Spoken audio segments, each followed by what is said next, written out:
IDF at an advanced stage? It is at an advanced stage. Of course, whilst it's in the DPCI side, we are trying to make sure that it's speeded up by giving them guidance while it's still in the prosecutor guided, while it's still investigated by DPCI. Because the public continuously asks about this matter. We would like to demonstrate, amongst others, that the criminal justice system really takes this matter serious by acting upon them. So in terms of timeline, I really can't give you now, but it is really at an advanced stage and we're expecting to see results. That, ladies and gentlemen, is the National Director of Public Prosecution, Andy Mutibi, who has just informed us that the investigations against Hangwani Maumela have reached the advanced stage, which means high chances very soon we'll see some arrests. Is that even the case? Because what shocks me is what he said before that. He said that actually this case is not the case of the NPA. The NPA cannot answer when it comes to the case of Hangwani Maumela. It's the case that is with the DPCI. To those who don't know what it is, DPCI, it is the Hawks. To me, it was a shocker because I didn't know that the Hawks is currently investigating this particular case. The very Hawks that was protecting KATISO MOLEFE. Very interesting.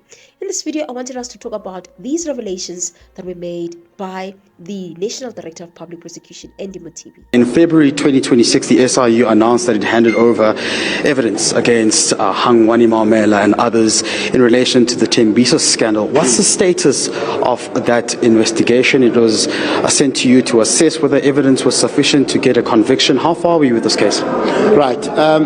That case is currently with the DPCI. Because when SIU worked on it, of course, there was evidence pointing to criminal action. But what we found, and I was still at the SIU at the time, what we found was that the DPCI was already involved. So as part of the referrals, there was a referral to the NPA, of course, and then to the DPCI. So at the moment, and I checked with the acting head of the SIU not so long ago, because we continue to get that question. So, but our involvement is more from the asset forfeiture unit for now. While the DPCI is still investigating, the asset forfeiture unit is involved. As you know that SIU also seized some assets. Asset forfeiture unit has identified further assets to be seized. And you would have seen that as part of this organized crime approach, there's also part of the involvement of dealerships. And this is the modus operandi that they use. When we seize assets, right, they would have bought some of the luxury vehicles from some dealerships and they don't change the names. And when you seize the assets, the real owner now rocks up and say, by the way, I'm the real owner of this car, it doesn't belong to X, and then they convince the court so that it can be. So that's the sort of the laws relating to ownership. But we are working on that.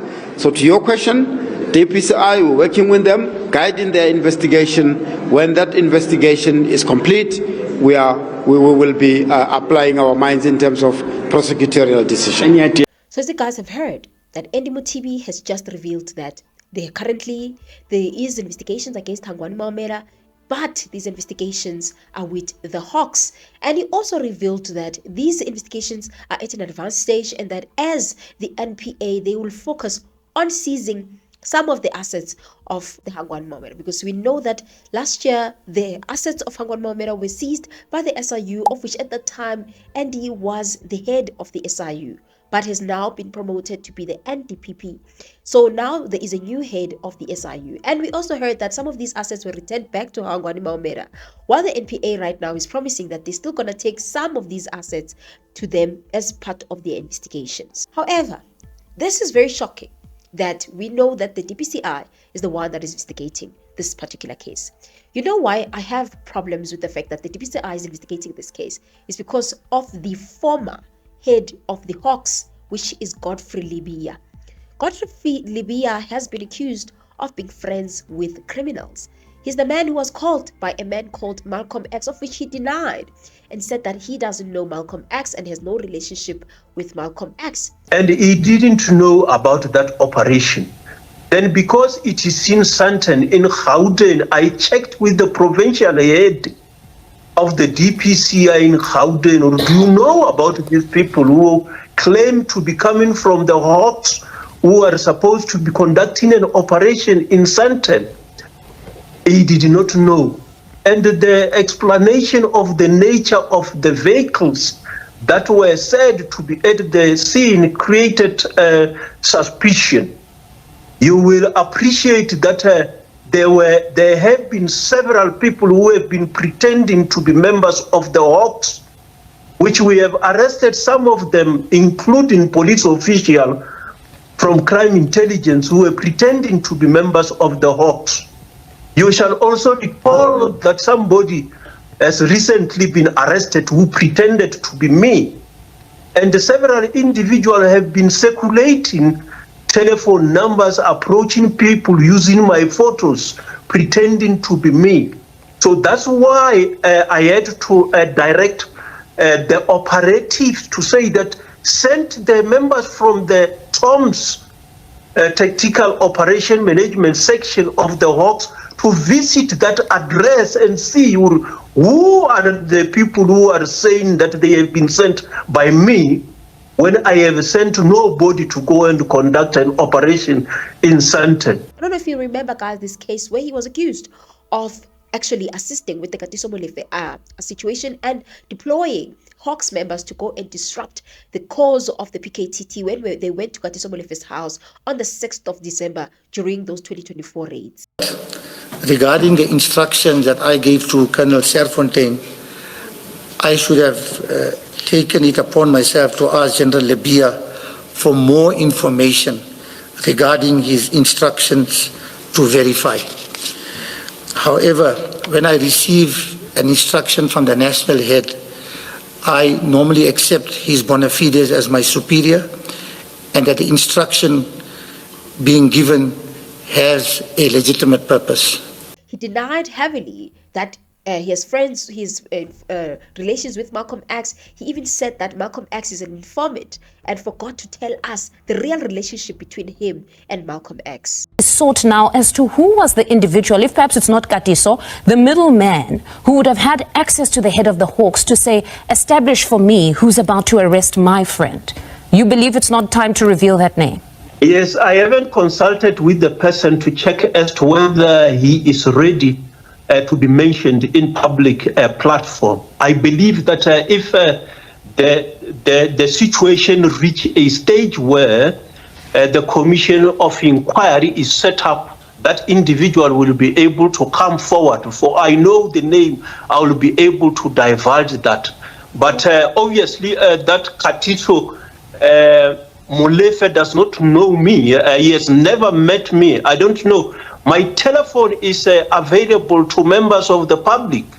And those that get access to it from time to time will be making calls. However, Malcolm X replied to these allegations by Mr. Godfrey Libia and said that Lieutenant General Godfrey Libia is actually lying because they speak on a personal levels. He even refused to tell us what type of relationship that he has with Godfrey Libia. In my life, I've met Libia once in his office in Pretoria. He's got my number.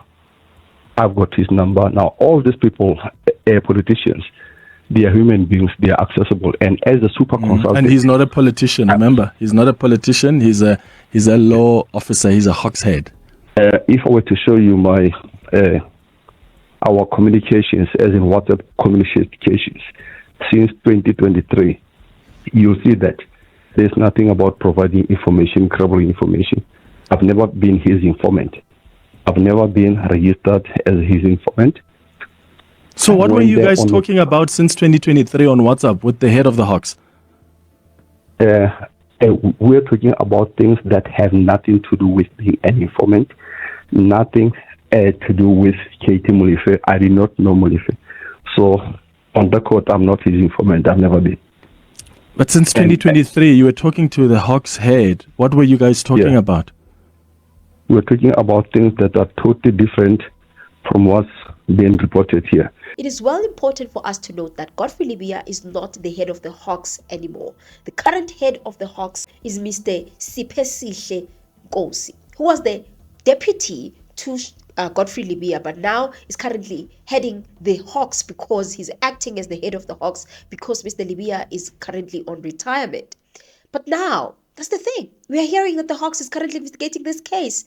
The very Hawks that has been faced with so many allegations of covering up and protecting people like KATISO MOLEFE is the one that is actually handling this important case of Hangwani Maumela. That is why we have not even gotten to the resolution. That is why people are asking as to how powerful is this man of Hangwani Maumela that no one is actually arresting him. We are not seeing any movement actually when it comes to this case, despite the fact that this man has been mentioned many a times at the Madlanga Commission. And it's not only that. Mr. Libya has also been accused by Bushiri for extorting them using Mr. Polo Sullivan or working with Mr. Polo Sullivan. And all these people, they've been extorting money from them. So these are the allegations that we're facing the former head of the Hawks, whom his deputy was this current head of the Hawks, which is Sipesihle KGOSI. The question that I always have is that how does someone do things without their deputy knowing? So you're telling me that Mr. KGOSI or Lieutenant General KGOSI knows nothing about the dealings of Libya? Like knows nothing at all. I'm not saying that is the case. I will be overreaching. But I'm just saying that it's such a shocker that Mr. KGOSI would not know what Mr. Libya has been up to. And their quietness in this particular, they've never even provided us even one update. Even one day came and tell us that, okay, we are dealing with the case, our investigations are here. We had to hear it from Mr. Andy Mutibi. And we need to get to the bottom of this to find out who are these generals who are trying to extort money from you. All right, so let me say this. It's so complicated because wherever we are going to look for assistance, instead of helping, they also needed some money to help. Okay. And this is where the whole chain comes in. So there was a certain gentleman who's also, I think, a general in the Hawks. His name is Paul, something like that. I've forgotten his surname. And this is the man who said he can take the matter to the head of the Hawks so that he can help us. Which head of the Hawks? I just want to know. Libya. Godfrey Libya. Yeah. He's now former head of the Hawks. Okay. Yeah. So this gentleman said to you he can take the matter to Libya. Yeah. Okay. So he said he can take the matter to Libya. So, okay. Because we're looking for assistance, maybe they'll be arrested, or maybe these guys who we have opened the cases against, maybe they'll be arrested. You see, or if there's any investigation against us, because what we are saying wasn't to say that there shouldn't be investigations against us. We are saying if there are investigations against us, these people, may they excuse themselves from these cases? The question still remains, how powerful is Hangwani Maumela? This goes beyond what we think, because we know that MOGOTSI came with an application asking for Charles Carson to be removed from the Madlanga Commission as an evidence leader, especially in light of his testimony and the testimony of CARRIM. But that's the thing, guys. Let me show you why this is very problematic, and I'll give you 4 pointers that I want you to ponder on, which will make you to see what is actually going on with this case of Hangwani Maumela, especially since we have realized and found out that the Hawks are actually dealing with this particular case. You've heard Mr. Shaskalson.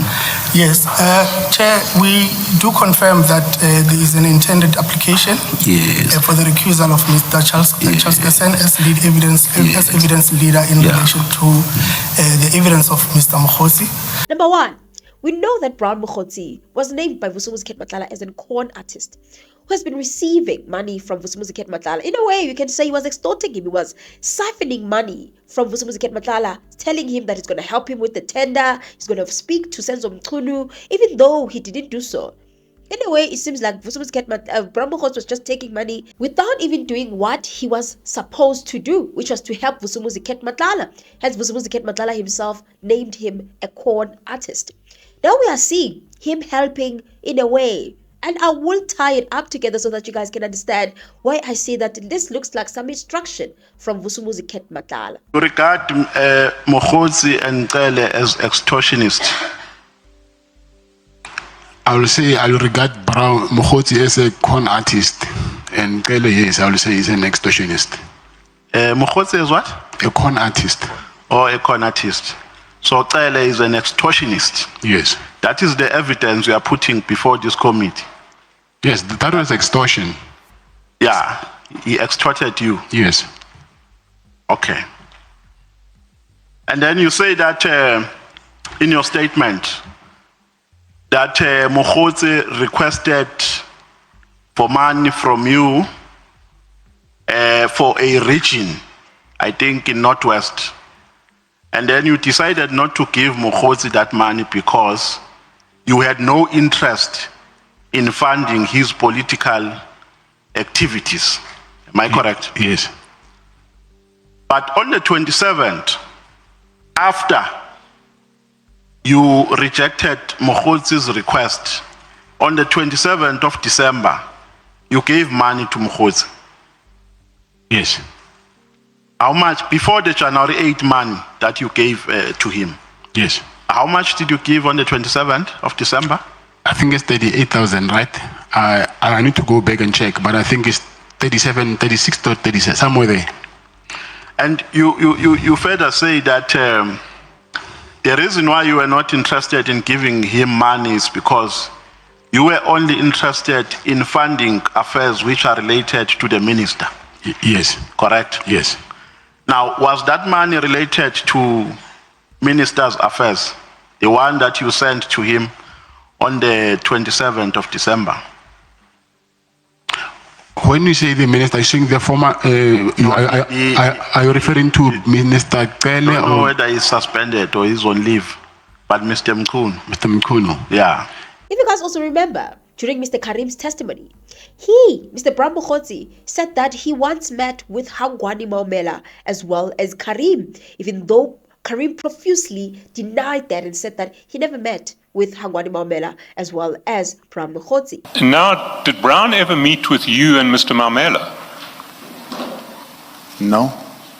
You say no? Because after your evidence yesterday, Mr. Mogotsi called us up and said he had in fact met with you and Mr. Maumela shortly after this tender. You have no recollection of that? No. You have no recollection or you deny that meeting happened? I did not meet with Mr. Maumela and Mr. Mogotsi. Mogotsi, in those documents that have been submitted to the Madlanga Commission, he said that Mr. Chaskasen is actually out to get him and CARRIM. Their intention, I put it to you, that is not just to remove Mr. Chaskasen as an evidence leader. Their intention is to remove him altogether at the Madlanga Commission. It starts like this. It starts with recusal. But on the legal front, if now we invite the law, this would not stand, because it is now with the commissioners, the power of the commissioners to decide. But more than anything, this is just a fact-finding commission. They're just going to make recommendations and that's it. It's not there to give binding results or anything binding that is going to make someone to be arrested no matter what. It's just going to provide recommendations and finding facts. So will it stand? Will it not stand? According to the law, I don't think it will stand. But we'll see when the commissioners actually hear this application and decide on it. So let's tie it all together. It looks like Mogotsi is used in a way to collapse, not Chaskasen. It's very narrow if we think this is about Chaskasen. These people are trying to collapse the entire commission. If CARRIM does not testify, time runs out, there is no money, then what happens? Which means we'll never hear the full story, which means we'll never hear from Hangwani Maumela. And more than anything, which means the commission will collapse without getting to the actual root of this cartel and everything that these people are doing.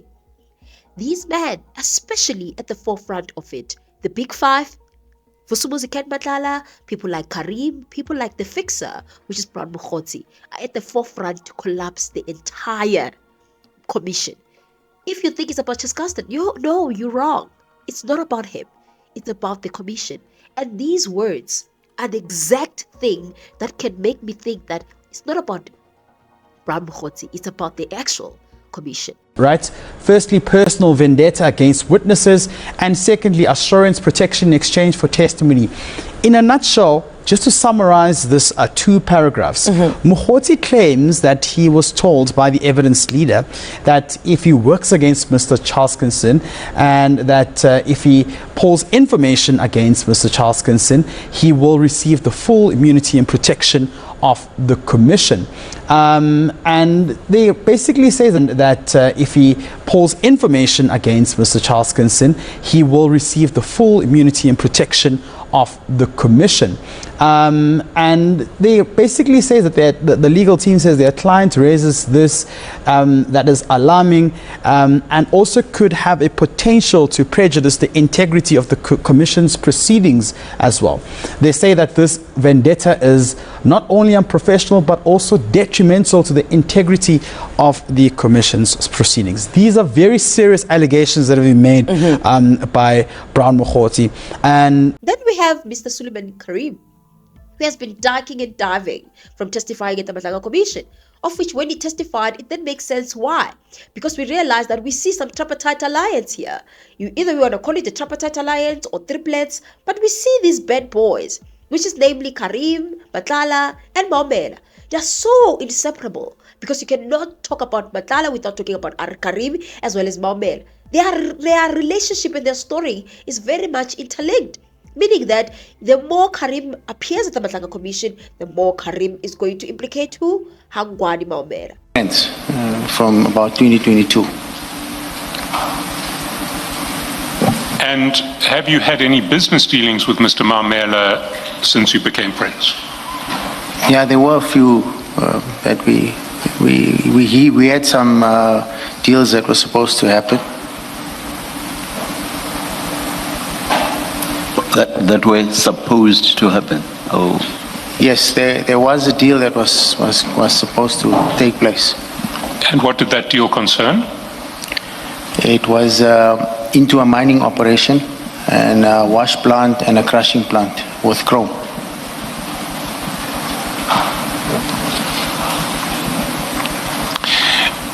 Now, when you said Morgan sorted, you were referring to a payment of 500,000 rands for the benefit of Mr. Maumela. That's right. And that payment was to Lutaga Trading Enterprise. That's right. Who asked you to pay Mr. Maumela? Mr. Matlala. And who asked you to pay Mr. Maumela through Lutaga Trading Enterprise? Mr. Maumela. Mr. Maumela asked you to pay Lutaga Trading Enterprise? Yes. When did you speak to Mr. Maumela to receive that instruction? It was before we got that payment. He'd already been talking to me, saying that he has spoken to Mr. Matlala and that he asked Mr. Matlala that Mr. Matlala needs to pay him his money, and Mr. Matlala said to him he's busy talking to me.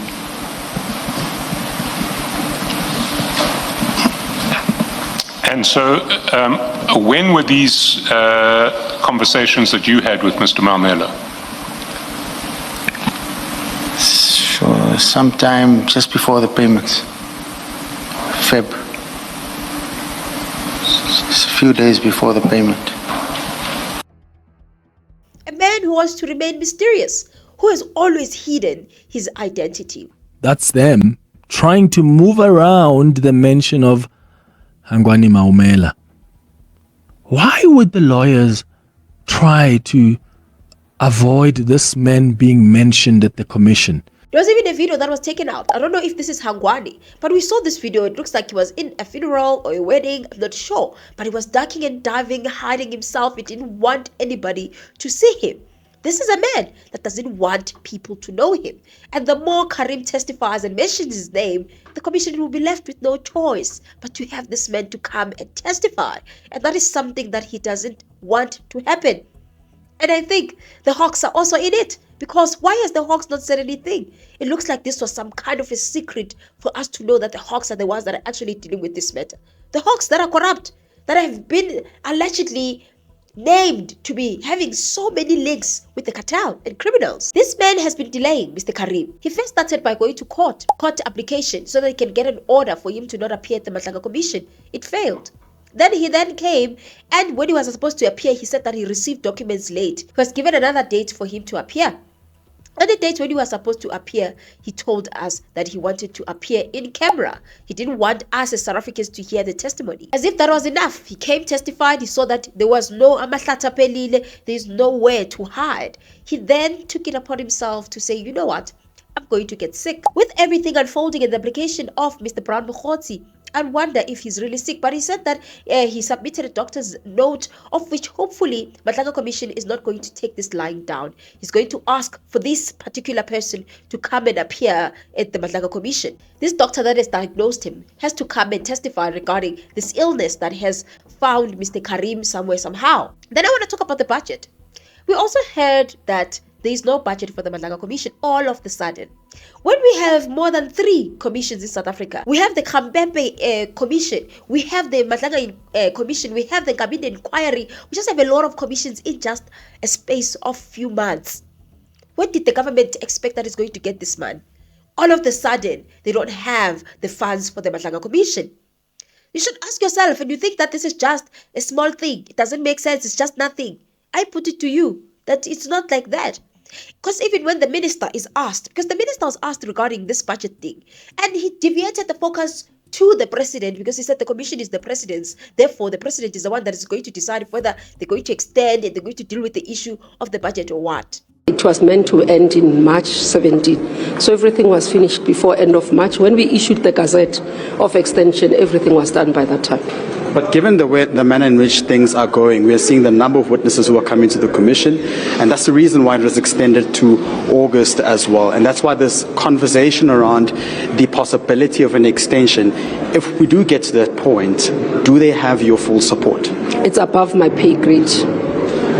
I don't have powers to talk about extension or not. It's the president's decision. But do they have your support? They don't need my support. It's the powers of the president. The question, yeah? You're asking a wrong question. As Minister of Justice, when the president extends or establishes a commission, I have no opinion on it. It's the president's decision. Those are constitutional powers. Otherwise, I'll be fired. And there is finance to take it to August. Yeah. Very president that is said to have some relations with Hangwani Maumela. Yeah, the president Cyril Ramaphosa said to have some relations with Hangwani Maumela. Ramaphosa, my mother is here. Can you say hello to her?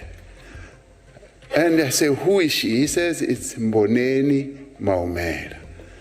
Now, when I was at school in Papuri High School with my then wife, Hope Mudau, her brother was also there.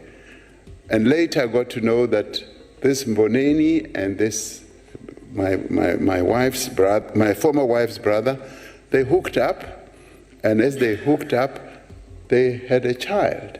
And this is now Hangwani Maumela, whom I did not know. But I know his mother because we were at school together. So he says, my mother is here. Can you say hello to her? And she is coming out of the yard towards the main gate. And she's wearing a gown, a morning gown. And I immediately say, I can't allow her to come into the street with a morning gown. And I go towards the gate and I greet her. And I say, how are you? How have you been?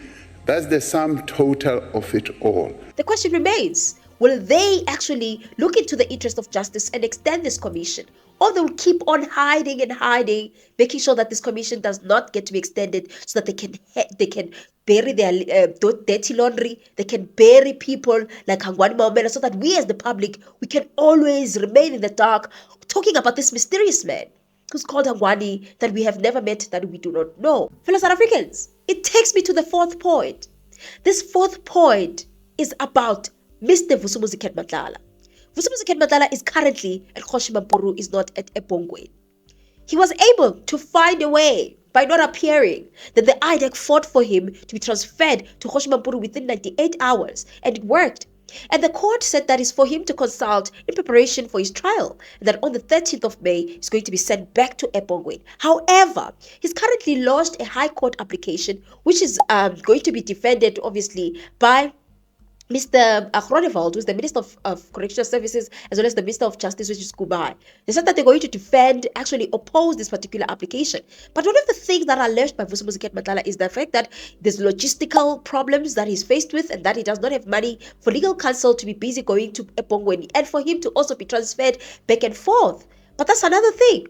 The shocking part is that he says that he has PTSD and that he can't stay at Epongweni that long. He wants out of Epongweni. We know that Epongweni is a supermax prison that, other psychologists can say can get you, to lose your mind. It's the home of the condemned, designed to keep hardened convicts away from society. It's the only one of its kind in Southern Africa. Inmates are under strict surveillance in the high-tech Epongweni Ultra Maximum Correctional Center. They spent 23 hours in solitary confinement, and this is the only sunshine they see for an hour in a small courtyard during their exercises. This is the worst prison I've ever been in, whether it's in Nigeria or in Angola or anywhere. This is the worst kind of place you can keep anyone. So, that is being used. That psychologist's report is used for Vusumuzi Matlala to stay at MAMPURU and not be transported to Epongwen. This whole thing of Brown Mogotsi and their application is happening at the time when Vusumuzi Matlala is at MAMPURU. You should ask yourself, guys, as to how is it possible that all of a sudden Brown Mogotsi is challenging Cheskasen, doesn't want Cheskasen to be an evidence leader at all. All of these things are happening while Vusumuzi Matlala is at MAMPURU. The question remains, has he tried to communicate with Brown Mogotsi? Because we know that Vusumuzi Matlala cannot give out his money without you paying back or giving him something in return. Could this be something that is orchestrated by Abu KARRIM, Matlala, as well as MAUMELAS, to make sure that they destroy this particular commission? Because you might think that it's just about Hangwani, it's just about Cheskasen, but you find that they're slowly but surely trying to destroy this commission so that it doesn't exist. For example, like targeting their budget and targeting everything else so that this commission does not continue. These are the points that I wanted you to ponder on. And also, very important to note is that Vusumuzi Matlala is currently consulting with the Madlanga Commission evidence leaders, which means he's going to appear very soon. So it's not just about blocking the appearance of Brown Mogotsi, blocking the appearance of KARRIM. You're also blocking the appearance of Ket Matlala, of Hangwani Maumela, of KATISO MOLEFE, of all these people that have not appeared who are said to be part of the Big Five. Because from the way I see things, after people like KARRIM have testified, the next people that have to be testifying, it's the Big Five. And the fact that they were already consulting with Vusumuzi Matlala, clearly they are planning to bring these people as soon as possible. So they are trying to block all of those appearances because they know that Madlanga is not ad hoc asidlalila. And also, we know that there is a German Prim letter, and the letter says, Vusi told me about his friend Morgan, who's Ramaphosa's nephew. He said that Ramaphosa tried to deny it in public, but that is Tibotash had even uploaded a video of Ramaphosa at Morgan's house. He said that he was involved with Morgan in the Tembisa hospital tender and that they had made a lot of money. He also told me about a lady, Babisa Teokoran. Vusi said that he himself is a very close person, is very close to Ramaphosa, and that they were the ones who took the couches, etc. to Palapala. So this is a piece of evidence to prove that these people can do anything and everything to protect Hangwani Maumela. As much as they go around speak about him, they don't get tired about speaking about him. But these are the same people at the same time that whenever the name of Morgan comes up, they want to protect him. I don't trust the DPCI, South Africans. The DPCI has been corrupt. We know that the head of the Hawks in KZN was the friend, or probably still the friend of Vusumuzi Matlala. So how do we trust the DPCI when Libya was accused of being the friends of KATISO Molefe? We know that Iseja Sinona is also the friends of Vusumuzi Matlala. He didn't deny it and even said that they met somewhere and that's how their friendship started. The very people who went to Mr. Mkwanazi and wanted him to assist them and even exposed their friends, Abom Tagat and everybody else. Abo Steve Mutsumi and everybody else. So what I'm trying to show you South Africans here is that we cannot trust the DPCI. The fact that the case of Hangwani Maumela is with the DPCI, my heart is bleeding. My heart is bleeding. Because we don't know what the DPCI is actually doing. Can we trust them to actually carry out this investigation wholeheartedly and truthfully and then come with the truth in front of us South Africans? Let me hear your thoughts. What do you think about the DPCI and the Hawks handling the case of Mr. Hangwani Maumela? We know the serious allegations that are facing Mr. Hangwani Maumela, especially in relation to Tembisa Hospital. This man siphoned millions and millions from the Tembisa Hospital, as per the SIU report. Currently, there are some considerable outcome that we had out of the investigation. One of it is that we have referred 111 disciplinary referrals so that they can take action against the officials that are involved in the whole corruption. And we have also referred 25 administrative referrals. And we have also referred 4 criminal referrals regarding corruption that we have identified. Further, we have identified 2 civil matters. We are currently looking at 4,000 tenders that we are currently investigating. And out of those, we have identified 200 service providers.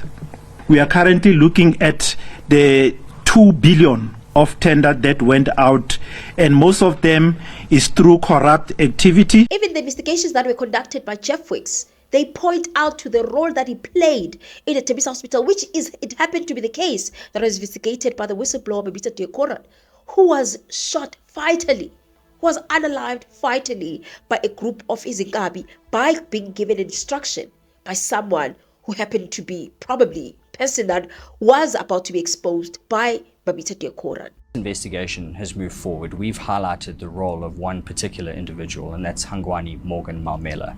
Our sources inside the Department of Health told us that he's referred to as the Don of Tembisa, that he holds sway with management and with their procurement office. And that's borne out by the fact that within 3 years, he scored nearly 400 million rands worth of business from primarily Tembisa Hospital and other hospitals in the network. What's important to remember when we talk about Hangwani Maumela is his presidential connection. He is nephew to President Cyril Ramaphosa from a previous marriage, and the links to the president run even deeper because he lives in a plush residential estate in Sandton, and his neighbor is a man by the name of Bejani Chauke, who happens to be the president's principal political advisor. Another question remains that you should ask yourself. What is going to happen going forward? Would Mr. Hangwani Maumela be arrested? Would we actually see justice happening? Will actually ever see Mr. Hangwani Maumela be arrested or even appearing at the Madlanga Commission? Or they are slowly but surely destroying this commission? Then I want you also think about what Andy Mutibi said regarding imminent arrests that are going to happen. He said that more people are going to be arrested. He didn't specify who are those people. Latest as today, I got a briefing from some of the leaders of the task team, prosecutions and the police in terms of ensuring that there's appropriate arrangements of the delegations of authority, because these prosecutors are from outside of the province. We need to ensure that when they go to court, they've got appropriate delegations, right?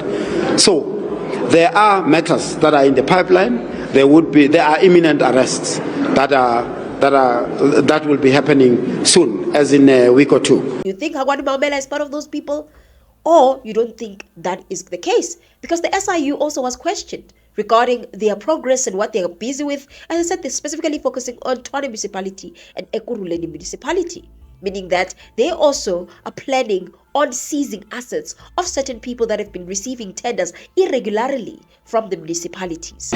So in terms of the Madlanga Commission, we are engaging with the team of the investigator from time to time, because remember some of the matters, like for example, we are currently in Tshwane, we are currently in Ekurhuleni.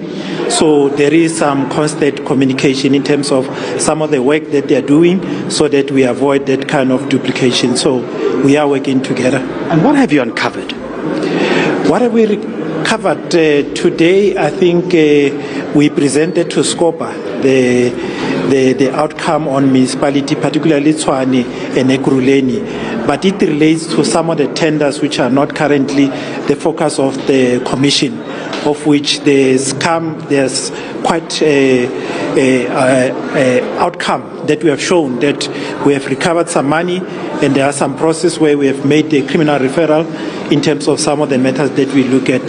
So it's quite a number of matters. I think, if I remember well, in terms of Tshwane, there's 5 proclamations that we have received, and out of those 5 proclamations, they are finalized, and there's 1 that is ongoing pertaining to Royal Valley investigation.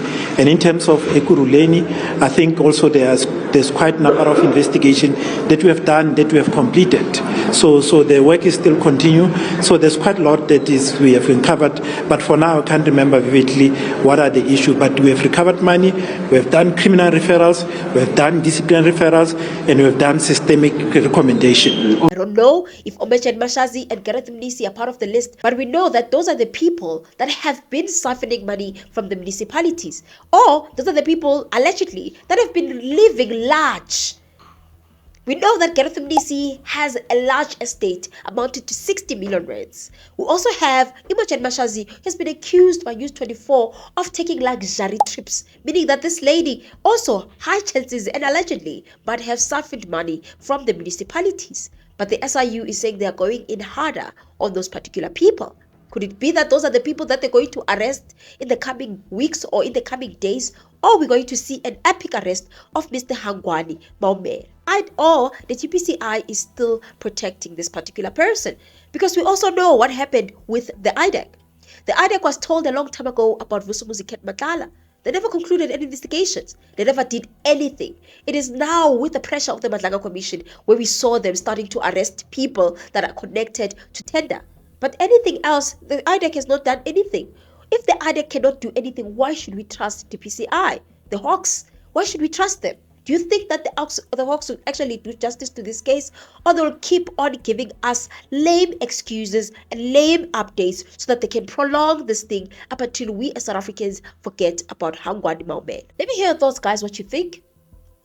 Otherwise, I wanted to conclude this video by talking about the recent updates regarding MANAMELA, who is the general that came on one Sunday and came to expose what is going on in the Mpumalanga subs, as implicated specifically Peggy Cele, as well as on leave or on special leave, National Police Commissioner Fanny Masemola, on how they were protecting criminal activities that were conducted by police officers. But furthermore, saying that she must also provide evidence. And you can see it's been signed by Dr. Nolita Vuguza, who's the secretary of the Madlanga Commission as well.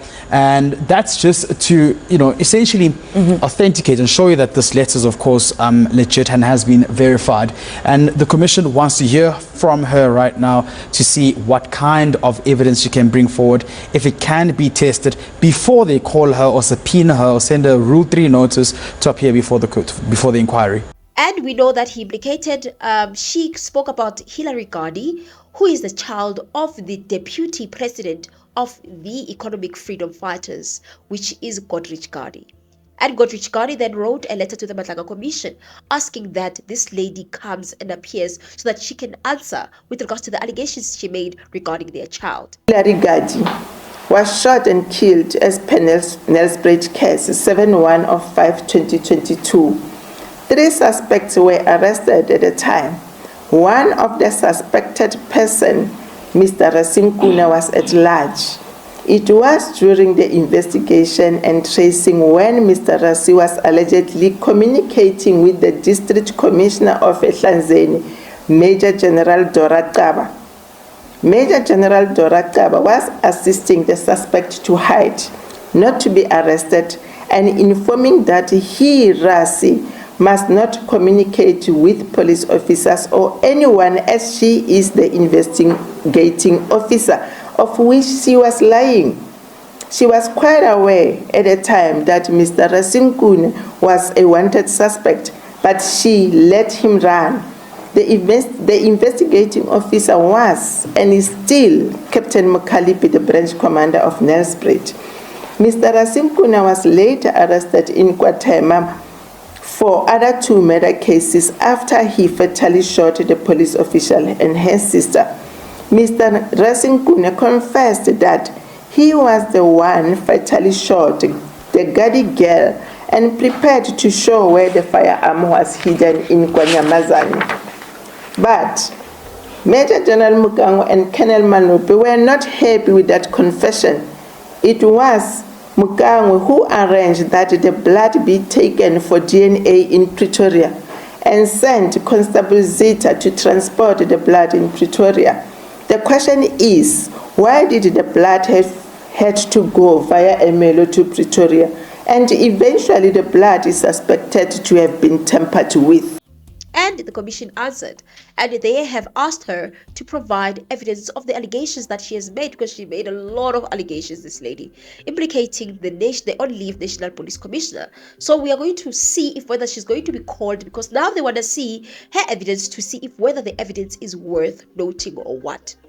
Nonetheless, guys, we're going to see if she's going to appear or what, so that we can see whether she was lying on Masemola and all the allegations that she's made, so that they can test that particular evidence and then we can move forward. Nonetheless, guys, let me hear what you think. Let me hear your thoughts. Otherwise, I will see you guys on my next upload. Bye.